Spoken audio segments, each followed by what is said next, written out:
Hey guys, I decided to record the video answers again because I feel like it gives you a little bit more of an explanation about how I got the answers I got instead of just writing them out for you. So number one today looked like this: y minus 6x equals 2x plus 3. Again, the goal was to get it into y equals mx plus b form, and then tell me what the m is and what the b is, what the slope and what the y-intercept are. Okay, so we have to solve it for y. I'm getting this all by itself. So I'm going to add 6x to both sides. Okay, since I'm adding here, I'm only adding it to the thing that's alike. So I'm just adding the x's together. So that's going to go away. So it'll be y equals, that'll be 8x plus 3.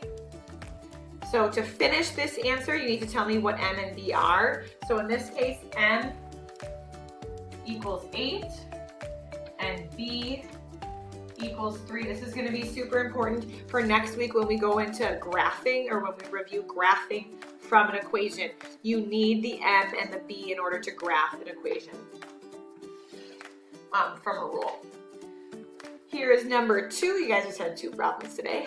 I'm getting y by itself. There's nothing added to y, so all I need to do is divide by 4. I'm going to divide everything by 4. That's going to get to be a giant 1. So y equals 16 divided by 4 is 4, plus 8 divided by 4 is 2, and there's an x there. Now I hope this one didn't trick you because they're in flip-flopped places. Remember, the m is always with the x. So really, I probably should rewrite this as y equals 2x plus 4.